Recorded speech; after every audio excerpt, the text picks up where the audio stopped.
دعا مسلمان میں عقیدہ توحید پختہ کرتی ہے، اور دعا اس دولت کا نام ہے جو صرف مومن کے پاس ہے، کافر کے پاس نہیں۔ نبی پاک علیہ السلام نے فرمایا الدعاء صلاح المومن، دعا مومن کا ہتھیار ہے، کافر کے پاس یہ ہتھیار نہیں ہے۔ مومن جب اپنے مالک کے حضور دعا مانگتا ہے نا، دنیا میں آپ کسی سے زیادہ مانگے تو وہ ناراض ہو جاتا ہے، وہ کہتا ہے بھائی تو نے تو کام بنا لیا ہے، کل بھی دیا تھا، پرسوں بھی دیا تھا، روز روز تجھے کون دے؟ میرے نبی پاک علیہ السلام نے فرمایا جو اپنے رب سے زیادہ مانگتا ہے رب اس سے زیادہ راضی ہوتا ہے، زیادہ راضی ہوتا ہے۔ اب دعا مخصوص اوقات نہیں دعا کے، فرمایا اذا دعان، جب بھی دعا مانگو گے تمہارا رب تمہاری دعا کو، جب بھی دعا تو دعا کرتے رہنا چاہیے، ہر وقت دعا میں بندہ شامل رہے، اللہ کے ذکر میں شامل۔ یہ جو قرآن مجید نے کہا نا یا ایھا الذین آمنوا اذکروا اللہ ذکرا کثیرا، اے ایمان والو اپنے رب کا ذکر کثرت سے کرو، وسبحوہ بکرۃ واصیلا، اور صبح و شام اسی کی پاکی بیان کرو۔ تو اس سے مراد یہ نہیں ہے کہ تسبیح لے کے سارا دن مسجد میں بیٹھے رہو اور کام کوئی نہ کرو، بلکہ اس کا مطلب یہ ہے کہ روٹی شروع کرو تو اللہ کے نام سے، اختتام کرو تو اللہ کے نام، سو جاؤ تو رب کا نام لے کے، سویرے اٹھو تو اللہ کا نام لے کے، جب تمہیں کوئی چیز اچھی لگے تو ماشاءاللہ کہو، جب کوئی مصیبت آئے تو کہو انا للہ و انا الیہ راجعون۔ تو سارا دن اللہ کا ذکر جاری رہے گا۔ نبی پاک صلی اللہ علیہ وسلم نے مسلمان کو ایک دوسرے سے ملنے کا طریقہ بتایا، مصیبت آئے تو کیا کہنا ہے؟ صرف فوت کی پہ نہیں کہنا، اس کی وضاحت کر دو، کوئی بھی الذین اذا اصابتہم مصیبہ، جب بھی کوئی مصیبت آئے اللہ کے بندے کہتے ہیں ہم اللہ کی طرف سے آئے ہیں اور اللہ کی طرف ہی ہم نے لوٹ جانا۔ تو میرے عزیز ہر وقت اللہ کا ذکر جاری رہے گا، ہر وقت زبان پہ رب کریم کا۔ دیکھیں نا نبی پاک علیہ السلام نے ہمیں ملاقات کا طریقہ بتایا۔ ایک صحابی آئے تو انہوں نے آ کے کہا السلام علیکم، نبی پاک علیہ السلام نے فرمایا رب تعالیٰ نے اسے 10 نیکیاں عطا فرمائی ہیں۔ دوسرے آئے تو انہوں نے کہا السلام علیکم ورحمۃ اللہ، تو محبوب فرمانے لگے، امام بہقی نے اس کو لکھا ہے، محبوب فرمانے لگے رب کریم نے اسے 20 نیکیاں عطا فرمائی۔ ایک اور آئے عرض کیا السلام علیکم ورحمۃ اللہ وبرکاتہ، محبوب فرمانے لگے اللہ نے اسے 30 نیکیاں عطا فرمائی۔ اچھا اس کا مطلب کیا ہے؟ السلام علیکم، تم پر سلامتی ہو، سادہ ترجمہ یہ ہے کہ تم سلامت رہو، تم سلامت رہو، ورحمۃ اللہ وبرکاتہ، تم پر اللہ کی رحمت بھی ہو اور اس کی برکتیں بھی۔ وہ کیا کہتا ہے؟ وہ کہتا ہے وعلیکم السلام، تم پر بھی سلامتی ہو، ورحمۃ اللہ وبرکاتہ، اللہ کی رحمت ہو اور اس کی۔ یہ جو مسنون دعائیں ہیں نا جو حضور نے ہمیں دعائیں سکھائیں ہر موقع پہ، ان کا کمال دیکھیے۔ اب ایک مسلمان نے آتے کہا السلام علیکم، اس کا مطلب کیا ہے؟ تم پر۔ اب وہ جھگڑا کرے گا، اسے مارے گا، اس کا مال چھینے گا، اس نے تو آتے ہی کہا ہے تم پر سلامتی ہو۔ تو جو سلامتی کی دعا دینے والے ہیں وہ جیب تھوڑی کاٹیں گے، وہ غبن تھوڑی کریں گے، ڈاکہ تھوڑا ڈالیں گے۔ اسلام نے لفظ ہی وہ سکھایا ہے کہ فرمایا جب تم نے ملنا ہے تو تم نے دعائیں کرنی ہے ایک دوسرے کے لیے۔ اب ہمارے ہاں نئے نئے لفظ آ گئے، ٹیلی فون اٹھایا تو کہا ہیلو، اس کا کیا ترجمہ ہے؟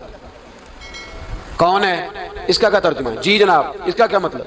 ہم نے دیکھا بڑے بڑے سمجھدار لوگ السلام علیکم کی بجائے کہتے ہیں کیا حال ہے۔ بھائی کیا عجیب بات ہے، بھائی کیا حال ہے کا کیا مطلب ہوا؟ وہ بعد میں کرنے کی بات ہے۔ اور کچھ تھوڑا سا جو ادیب ہیں، جو بیچارے حروف کے پیچ و تاب میں رہتے ہیں، وہ کہتے ہیں آداب عرض ہے۔ وہ کیا ہوتا ہے جی؟ اسلام نے دعا سکھائی ہے السلام علیکم، یہ کتنی خوبصورت دعا ہے۔ جب آپ گھر کے اندر داخل ہوئے تو آپ نے دعا دی السلام علیکم، یہ دعا دی آپ۔ ایک صحابی حاضر خدمت ہوئے، عرض کی یا رسول اللہ صلی اللہ علیہ وسلم میرے گھر میں غربت رہتی ہے، کیا کروں؟ نبی پاک علیہ السلام نے فرمایا جب بھی گھر جایا کرنا گھر والوں سے سلام لیا کر، گھر والوں سے کیا کہا کر؟ السلام علیکم، جب بھی گھر جائے۔ یعنی گھر آیا، اب گھر والوں نے بتایا کہ ماچس کی ڈبیا تو لے آؤ۔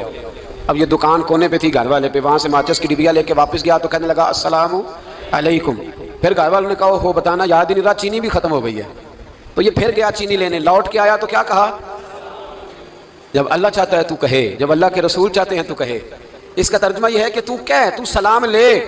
اللہ رسول چاہ رہے ہیں کہ تو سلام لے تاکہ تیرے گھر میں سلامتیاں ڈال دی جائیں۔ تو فرمایا سلام لینی ہے تو نے، اور ساتھ تو نے اس طرح کرنا ہے کہ 3 دفعہ سورۃ اخلاص کو پڑھنا ہے۔ امام قرطبی نے اس کو لکھا ہے۔ اس نے کہا حضور غربت بڑی ہے، غربت بڑی ہے تو کہ وظیفہ بتائیں۔ فرمایا جب بھی گھر جاؤ سلام لو اور 3 دفعہ سورۃ اخلاص پڑھو۔ وہ صحابی کہتے ہیں میں پکا ہو گیا۔ اب وہ کچھ دنوں کے بعد، کچھ عرصے کے بعد، کچھ مہینوں کے بعد واپس آئے تو صحابہ کرام علیہم رضوان فرماتے ہیں ہماری خواہش تھی کہ یہ کچھ بیان کرے، اب بتائے جو وظیفہ لے کے گیا تھا اس کا رزلٹ کیا نکلا؟ کہتے اس نے بڑی حیرت انگیز بات کی، حیرت انگیز عجیب انداز میں۔ کچھ لوگوں کا دل ہوتا ہے نا کہ مجھے ملے میرے پڑوسی کو نہ ملے، اور کچھ کا دل ہوتا ہے یار مجھے بھی ملا ہے اور الحمدللہ میرے پڑوسی کو ملا ہے۔ تو صحابی جب حاضر ہوئے تو صحابہ کہتے ہیں ہمیں تجسس تھا کہ یہ کچھ بتائیں، تو حضور نے فرمایا کیا حال ہے تیرا؟ کہا یا رسول اللہ کمال ہی ہو گئی ہے حضور، میں جب بھی گھر جاتا ہوں سلام لیتا ہوں اور 3 دفعہ سورۃ اخلاص پڑھتا ہوں، میں تو امیر ہو ہی گیا ہوں، میرے تو ہمسائے بھی امیر ہو گئے ہیں۔ کتنا پیارا ہے یہ جملہ، کتنا حسن ہے، اتنا اچھا لفظ کسی اور کے پاس ہے ہی نہیں جو الفاظ ہمیں ہمارے رسول نے عطا فرمایا۔ اس کو اپنائیے، اس کو اپنائیے۔ یہ الگ بات ہے کہ لوگ مطلب کے لیے سلوٹ کر لیتے ہیں بڑا سارا، لیکن مطلب کے لیے نہیں۔ جس کو جانے اس سے بھی سلام لیں، جس مسلمان کو نہیں جانتے اس سے بھی۔ تو نبی پاک نے ہمیں مسنون دعائیں سکھائیں۔ رات کو جب سونے لگیں اللہ کے رسول صلی اللہ علیہ وسلم نے ہمیں دعا سکھائی۔ حضور نے فرمایا جب سونے لگو تو مسلم شریف میں فرمایا تم نے یہ دعا پڑھنی، اللہم باسمک اموت و احیا، تم نے کہنا اے اللہ میں تیرے نام پر مرتا ہوں اور تیرے نام پر جیتا ہوں۔ نبی پاک صلی اللہ علیہ وسلم نے ایک حدیث میں فرمایا کہ یہ جو نیند ہے نا، یہ موت کی چھوٹی بہن ہے، یہ موت کا ایک حصہ ہے۔ جس طرح انسان سو جائے تو کوئی خبر نہیں ہوتی کیا ہو رہا ہے، بالکل وہ اٹھا ہے تو اس نے کہا ہو یہ کیا ہوا، سو جاتا ہے نا آدمی، اسے خبر نہیں ہوتی، اوہو میں نے تو 11 بجے اٹھنا تھا، یہ تو 3 بج گئے، اب اسے خبر نہ رہی۔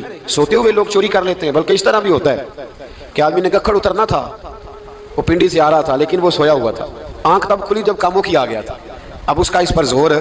تو فرمایا کیا پتا اب تو کھل گئی کاموں کی، جا کے لاہور جا کے کسی جگہ پہنچ کے، تو یہ بھی ممکن ہے کہ کھلے ہی نہ، نیند ہی موت کا سبب بن جائے، تو تو کہہ کے سو کہ یا اللہ تیرے نام پہ سو رہا ہوں۔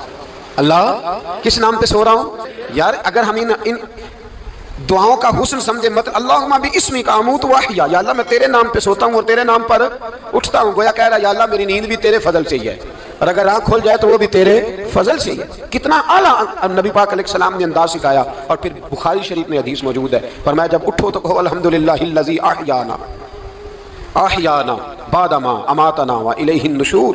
فرمایا جب تم سو کے اٹھو تو پھر کہو اے اللہ ساری تعریفیں تیرے لیے، تمام تعریفیں جس نے ہمیں موت کے بعد حیات دی، موت کے بعد فرمایا احیانا بعد ما اماتنا، ہمیں مرنے کے بعد گویا اللہ کا شکر ادا کر کے آنکھ کھل گئی۔ دیکھیں کس طرح اسلام مسلمان کو اللہ کے ساتھ جوڑتا ہے۔ فرمایا شکر کر، آنکھ کھل گئی، کہ یا اللہ تیرا شکر ہے تو نے موت کے بعد ہمیں دوبارہ حیات عطا فرمائی، یہ شکر ادا کرو۔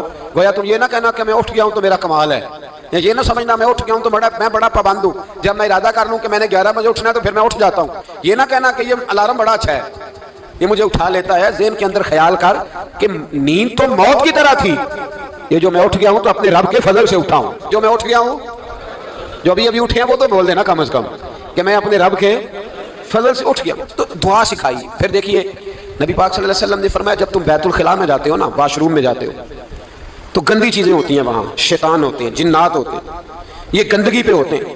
جب تم واش روم جاؤ، بیت الخلاء جائے، تب بھی دعا مانگو۔ کیا دعا مانگو؟ وہ دعا بھی نبی پاک صلی اللہ علیہ وسلم نے ہمیں تعلیم فرمائی اور بخاری میں ہے، کہا پڑھا کرو اللہم انی اعوذ بک من الخبث والخبائث، کہو اے اللہ ناپاک چیزوں سے میں تیری پناہ مانگتا ہوں، وہ نر ہوں یا مادہ ہوں، اللہ میں تیری پناہ مانگتا ہوں۔ واش روم کے اندر بہت ساری بری چیزیں ہوتی ہیں، جوان میری بات پر توجہ فرمائیں، وہاں بہت ساری گندی چیزیں ہوتی ہیں۔ انسان کئی دفعہ واش روم میں جاتا ہے اسے وسوسے زیادہ آتے ہیں، یہ نوٹ کریں میری بات کو۔ اصل میں نا ہم بات ڈھونڈ رہے ہیں علاج اپنی بیماریوں کا، حالانکہ علاج تو سارا مدینے والے رسول کے پاس موجود ہے، محبوب کے پاس ساری دوائیاں ہیں۔ تو نبی پاک علیہ السلام دیکھیں نا، انسان واش روم میں جاتا ہے اسے وسوسے آتے ہیں، برے خیالات آتے ہیں، وہ گناہ کی طرف کئی دفعہ مائل ہوتا ہے، تو کہا تو دعا پڑھ کے جا اللہم انی اعوذ بک، یا اللہ میں تیری پناہ مانگتا ہوں، من الخبث والخبائث، ہر خبیث اور بری چیز سے میں تیری پناہ مانگتا ہوں، وہ نر ہو یا یار کتنا عظیم دین ہے، کتنا عظیم میرے مصطفیٰ کریم کا وہ والا دین ہے۔ اصل میں اللہ کرے بی اے پاس بچے کو بیت الخلاء کی دعا بھی یاد ہو جائے، ایسے یاد ہو جائے، اور اس کے ماں باپ سمجھ لیں کہ جوان ہو گیا ہے، اب ہو سکتا ہے اس کی طرف شیطان حملہ زیادہ کرے، اسے خراب کرنے کی کوشش کرے، تو لہٰذا اسے دعا سکھائی جائے تاکہ اس کو پہلے سے پتا ہو کہ میں نے اس بے ایمان سے بچنا کس طرح سے۔ اب آپ دیکھیے نبی پاک علیہ الصلوٰۃ والسلام نے ہمیں دعا سکھائی، مصنف ابن ابی شیبہ میں۔ کون سی دعا؟ واش روم سے نکلنے کی۔ اللہ اکبر، بڑی زبردست دعا ہے، بڑی زبردست۔ آپ یقین کریں اس ایک ایک دعا پر ایک ایک پورا بیان ہو سکتا ہے، ایک ایک۔ یہ اس لیے نہیں میں کہہ رہا کہ میں کوئی عالم فاضل آدمی ہوں، آپ کہیں گے کہ بتا رہے ہیں میں بڑا پڑھا لکھا ہوں، صرف یہ عرض کر رہا ہوں کہ اس کے فوائد پر، ثمرات پر جو اللہ تبارک و تعالیٰ امت کو دیتا ہے، ان دعاؤں کی جو فضیلت حدیثوں میں آئی، اور پھر جو اس کے فوائد ہے، اور اس پر بات کروں تو ایک دعا تقاضا کرتی ہے کہ اس پر پورا ایک لیکچر ہونا چاہیے۔ دیکھیے آپ واش روم سے نکلے، دعا کیا ہے؟ دعا کے لفظ کیا؟ الحمدللہ الذی، ایک حدیث میں لفظ ہے غفرانک، غفرانک، اے اللہ میں تجھ سے بخشش چاہتا ہوں۔ اور جو مشہور اور معروف ہے مصنف ابن ابی شیبہ کی روایت، فرمایا الحمدللہ الذی اذھب عنی العذاب وعافانی، فرمایا اے اللہ تیرا شکر ہے واش روم سے نکلا ہے تو کہہ رہا ہے یا اللہ تیرا شکر ہے تو نے مجھ سے اذیت دور کی، وعافانی، اور تو نے مجھے عافیت عطا کر دی، اذیت دور کر دی اور عافیت، بولیے، واش روم سے نکلا ہے تو کیا کہتا ہے یا اللہ تیرا شکر ہے تو نے مجھ سے اذیت دور کر دی اور مجھے عافیت۔ ڈاکٹر حکیم ہومیوپیتھک ایک چیز پر متفق کم ہوتے ہیں، پتہ ہے نا آپ کو، لیکن اس بات پر سب کا اتفاق ہے کہ اگر کسی کو قبض ہو جائے نا تو شاید 70 یا 72 بیماریاں لگ جاتی ہیں اس کو۔ اور جب آدمی کو قبض ہوتی ہے نا، پیٹ کے اندر فضلہ جم جاتا ہے، خارج نہیں ہوتا، اس کو اعصاب کی بیماری ہوتی ہے، اس کے ذہن پر اثر ہوتا ہے اس چیز کا۔ آپ یہ مت سمجھیں کہ کھانا کھانا یہ کمال ہے، اللہ نے یہ بھی نعمت بنائی ہے کہ کھانا جب خارج ہوتا ہے تو وہ بھی اللہ کا بہت بڑا احسان ہے۔ تو فرمایا تو سمجھا ہی نہیں، اگر تجھے قبض ہو جاتی، تیرے پیٹ کے اندر وہ چیز جم جاتی، تیرے لیے کتنی تکلیف کا باعث تھی۔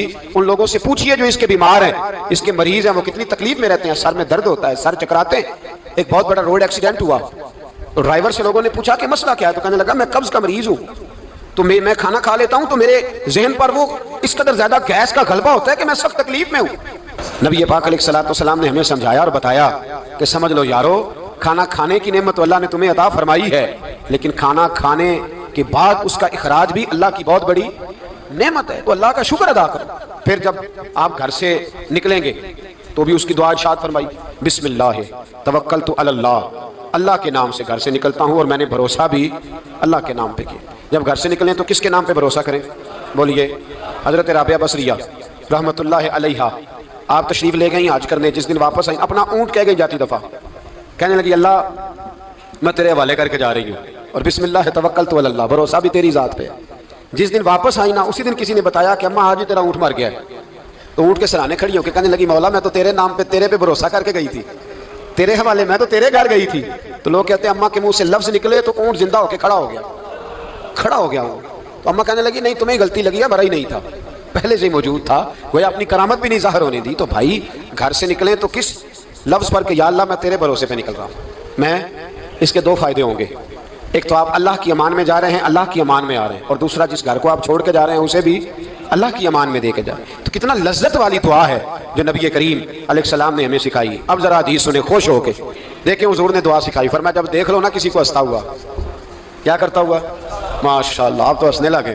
جب کسی کو ہنستا ہوا دیکھو تو کہا کرو اضحک اللہ سنک، یہ دعا، یہ بخاری ہے، فرمایا دعا مانگا کرو جب کسی مومن کو ہنستے ہوئے دیکھو تو دعا مانگو اضحک اللہ سنک، اللہ تجھے ہنستا ہی رکھے، اللہ تجھے، بولیے، جل نہ جایا کرو کہ میں پریشان ہوں تو یہ ہنس کیوں رہا ہے، جھلا نہ کرو، بلکہ کیا کرو، اللہ تجھے ہنستا رکھے، اللہ تجھے۔ نبی پاک صلی اللہ تعالیٰ علیہ وآلہ وسلم نے فرمایا، ترمذی میں حضرت اسامہ بن زید رضی اللہ تعالیٰ عنہ سے حدیث مروی ہے، حضور نے فرمایا جس نے کسی کے ساتھ احسان کیا اور جس پر احسان کیا، اگر اس نے یہ دعا پڑھ دی نا جزاک اللہ خیرا، تو فرمایا اس نے اللہ کی بھی پوری حمد کر دی اور محسن کا صحیح شکریہ بھی ادا کر دیا۔ کیا کہنا ہے؟ جزاک اللہ، اللہ تجھے بہترین جزا عطا کرے۔ اس کا ترجمہ کیا ہے؟ اللہ تجھے بہترین، کیونکہ حضور فرماتے ہیں من لم یشکر الناس ولم یشکر اللہ، جس نے بندوں کا شکریہ ادا نہیں کیا اس نے اللہ کا بھی شکریہ ادا نہیں کرنا۔ تو کیا کہنا چاہیے؟ جزاک اللہ خیرا۔ اور اگر اماں کہتی ہو بچوں کو انگریزی سکھانی ہے تو کیا کہنا ہے پھر؟ شکریہ ادا کرنے میں کیا کہنا ہے؟ Thanks, thank you. وہ خدا کے اس کا ثواب کتنا ہے؟ بولے انگریزی ایک زبان ہے، اس کو زبان ہی رہنے دیں گے۔